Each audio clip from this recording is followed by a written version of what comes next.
I don't get this. Here, there you go. Oh, okay. I didn't. Kensil Culture, puppets, props, puns, podcasts.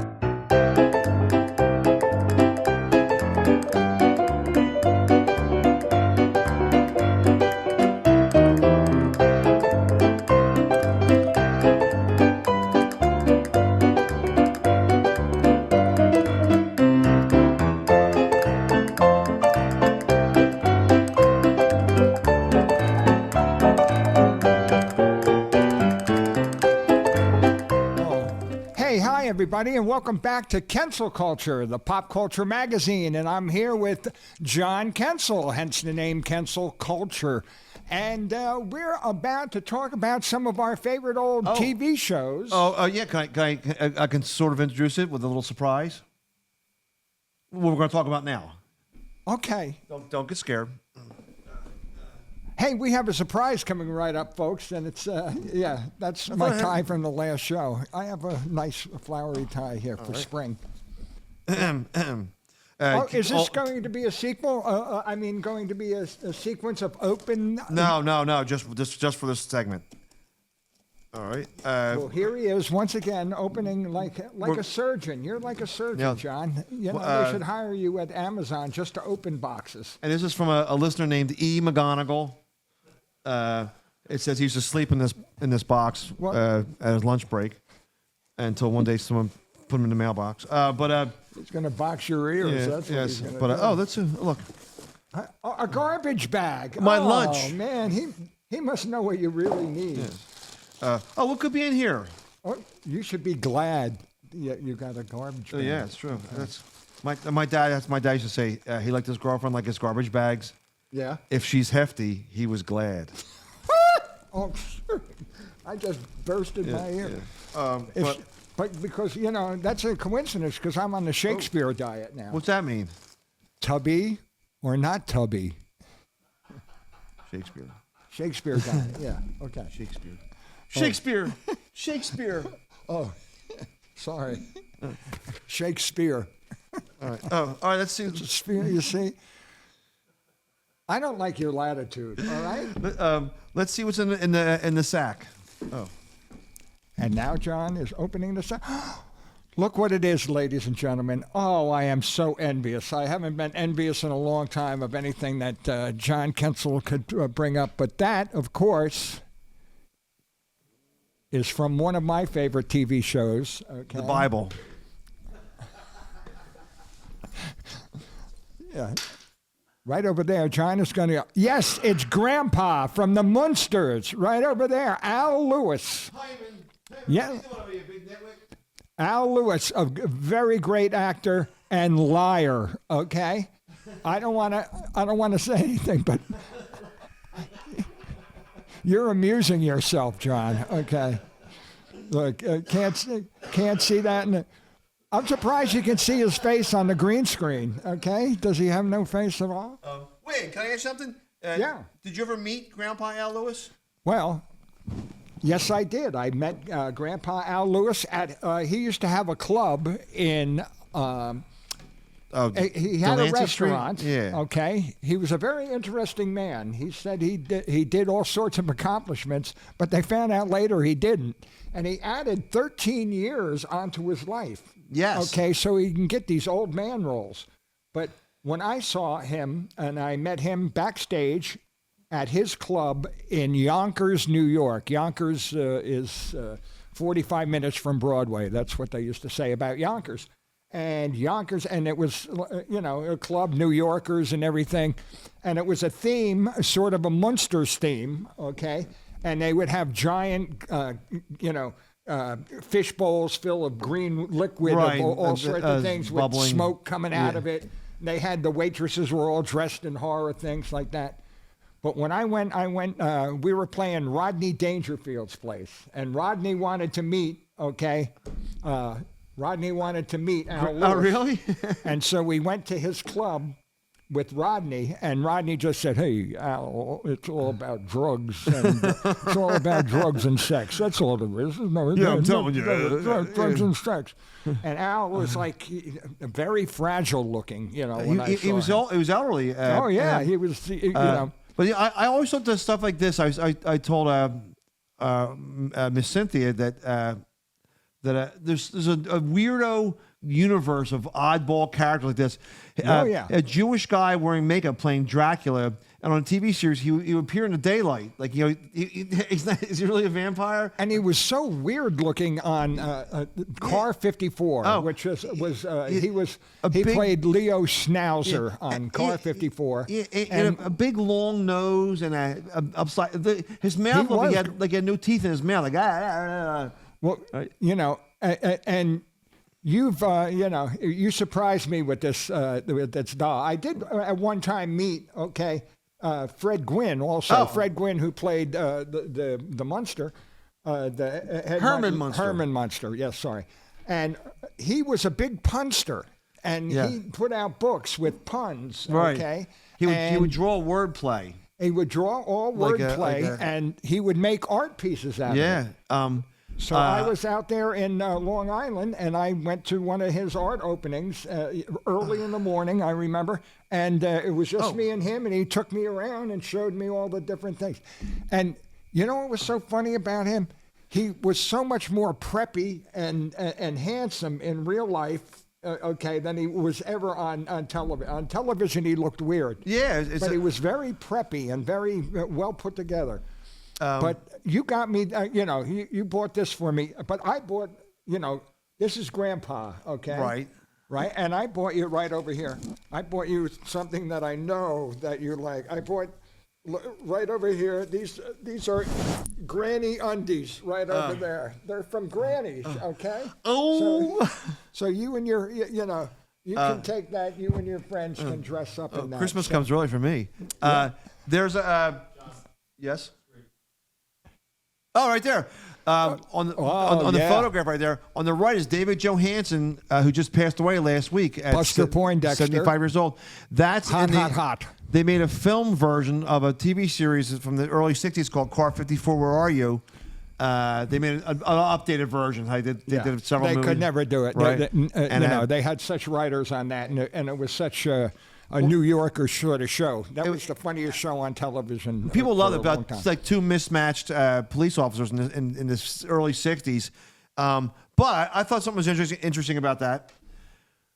There were co-stars. It was Al Lewis and Fred Gwynn, who played Grandpa and Herman Munster. They're both on the same series, Car 54. Right. Nat Haken, who also did the Beverly Hillbillies and Sergeant Bilko, I think maybe. And Sergeant Bilko, yes. But something interesting I found about this. All right, there's a movie called My Cousin Vinny, where Fred Gwynn played the judge. What the hell is a Ute? What's a Ute? What's a Ute? Yeah, he played the judge, the Southern judge, right? Herman Munster played a judge. There's a famous movie called Used Cars with Kurt Russell. Uh-huh. The judge in that was Al Lewis. He played a judge in that movie. Oh man! And it's funny, but Al Lewis was just such a weirdo character. Like when he was on the Munsters, he made himself be older, but in real life, Yvonne DiCarlo, who played Lily Munster, Herman's wife, was Yvonne like DiCarlo, who was a big star in her own right back in like the 40s. Yeah, and she was like three months older than him. She was very promiscuous. Yes. That's a famous story. But it's weird, too. He played, Grandpa on the show. He's supposed to be Dracula. His name was Sam Dracula. Right? That was his name. But it's very interesting, too. Also, too, so the show gets canceled. It was on for 2 seasons, just like the Addams Family. I like the Addams Family better. So did I. have to admit. Right? It was a little more sophisticated and... yeah, definitely. Well, Morticia was much better looking than Lily. I'm just saying. Where this show's broadcast from, the cancel culture, there's down by the docks, down by the Delaware River, was a famous boat that was here for 30 years called the USS United States. It held the sea record for crossing the Atlantic the fastest of, I think, any ship like Yeah, that, right? still has the world's record of crossing the Atlantic. Yeah, And I think that was pretty impressive. But it turned into, as anything, into a rusting hulk. Yes. That stood outside of IKEA for the last 30 years it was there, right? And it was 30 years. Beautiful though. It took your breath away if you. When it was first running, when it was an actual ship, it was in service since 1950. But it's just I have old advertisements when they would go, and it's so luxurious, and there was a big steaming hulk of metal sitting there for 30 years, and then you saw what it was like in its prime, and it was it's funny too. You ever think did they have cruise ship comedians on boats like then? Oh yeah, like a Shecky Alexander. Yeah, or hey, what neighbor you're from? C deck. But all right. So let's go back to the Munsters. Okay, in 1966 they released a motion picture called Munster Go Home. I remember where the that. Munsters have to go back to the movies. I was their prime audience. Yeah. Well, the Munsters had it, and it was in color too. So they that's why he has green makeup on his face. But they had to travel from wherever they live back to Transylvania. This ship in the movie that took them back to Transylvania. Was the United? Yes, that's United States. Oh my gosh! Right. I wish I know Fred McMurray was on it. He made a movie on there. If something come home or Voyage. What's the movie where the girl has to meet the guy on top of the Empire State Building, which he's in a wheelchair? Another one to remember. Affair. An affair to remember. Yeah, the boats in that movie too. It's just but there's interesting weirdo characters like this it's just you follow them, you spot them in movies like Uncle Floyd, Pee Wee Herman, kiddie show host Soupy Sales, like that's what he reminded me of. And what he would do too, I guess they had no copyright on this, but he played the same character in like McDonald's commercials. Right? He had a TV show called Up All Night. He used to host horror movies. But in his personal life, yes. I hear that he was very much the champion of a lot of lost causes. And he was a socialist. Very, very much of a He ran for governor. Ran for governor. Okay. Howard Stern had a rally because Howard Stern kept getting fined by the FCC for cursing on air or saying dirty stuff on air. So he had a big rally called, Fight the FCC up in New York. I remember that, yeah. Well, he brings out Al Lewis, who was like 88 years old. And he goes, "Yeah, Howard, I got something to say to you." And he said, F the FCC, but he said the word, like, then I realized to stop it, and he curses on the air. It's just a crazy character. And he was supposedly, yes. This is what I hear. He was supposedly a big baseball fan, and said he was a scout at one time for a certain baseball team. Oh yeah, but I remember he said that. And there was no proof that that he ever did it, but that was part of his, repertoire. I'm not going to say he's a liar, but he embellished. He said he was a radio actor, liar, a circus clown, a trapeze artist. How can you trust somebody named Dracula? Yeah, a medicine show professor, a union organizer in the South. There's someone tell you about they did. Oh, he said he met Charlie Chaplin and John Garfield. He once accidentally hired Charlie Chaplin and John Garfield are both notorious. Yes. He also tells this story too that he accidentally hired Charles Manson to babysit his kids. That's what he says here. Right? I think that one of the Beach Boys did. Dennis Wilson did that. Let him house sit. Okay. There's something I'll tell you that I thought was really cool. And we're going to end the segment with this. Some guy said, 1988, this is a fan. I was working in Boston at a department store, and one day, it was like a Target. And one day, the manager told him that Al Lewis was coming in to sign autographs, right? So he comes in, and he goes, I couldn't believe it. I met the grandpa from the Munsters, all right? He was putting he put videos out, too, called he's grandpa's favorite horror films, and he was signing autographs. There were VHS cassettes that he would endorse and be on the grandpa's. Okay. Right.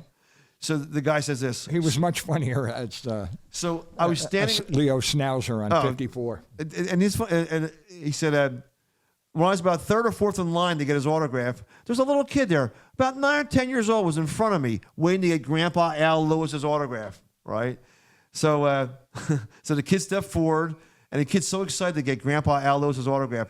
He runs up to the table all happy and in hope of getting a personalized autograph. He says, "Hi, Grandpa. My name is Billy." Right? And without looking up, Al Lewis said, "What the hell do I care what your goddamn name is?" Right? And he scribbled his autograph and gave it to the kid, right? And said the kid was all scared, upset.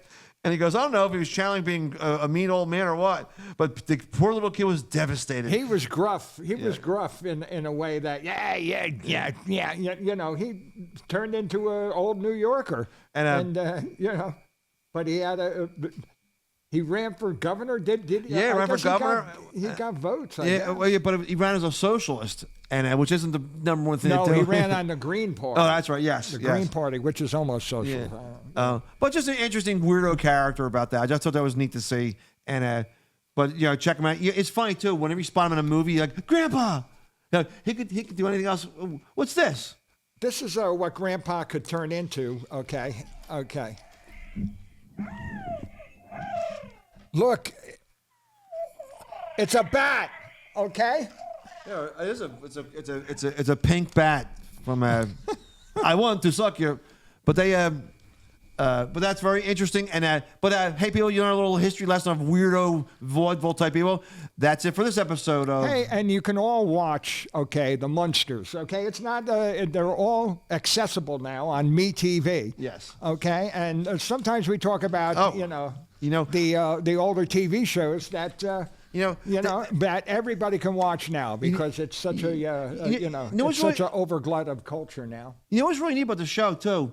For some reason in the 60s, it's when horror movies, in the late 50s and early 60s, right. Horror movies were being sold to TV, right? They're making money. So kids became big horror fans. Yeah. Werewolf and Frankenstein and stuff like that. So they made a show that was aimed toward kids like that, and kids loved it. Well, on the show, another thing kids loved in the 50s and 60s was hot rods. Yeah. And there was one called the Munster Mobile, and it looks like a vintage hearse. Right. With candle things on it. It's a really cool looking hot rod with thin wheels, like a what do you call the funny cars? Grandpa Al Lewis had one called Dragula, and it was a golden casket hot rod. All right, and I saw it a couple times.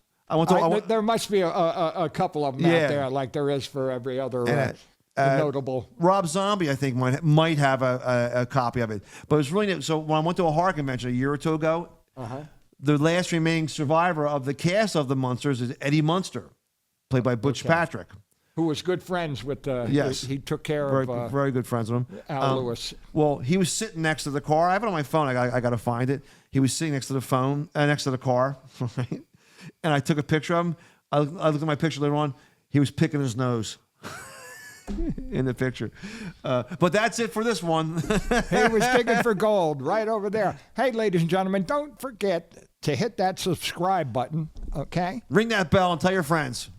And come back to Kensil Culture. I'm the Wid, and that's John Kensil.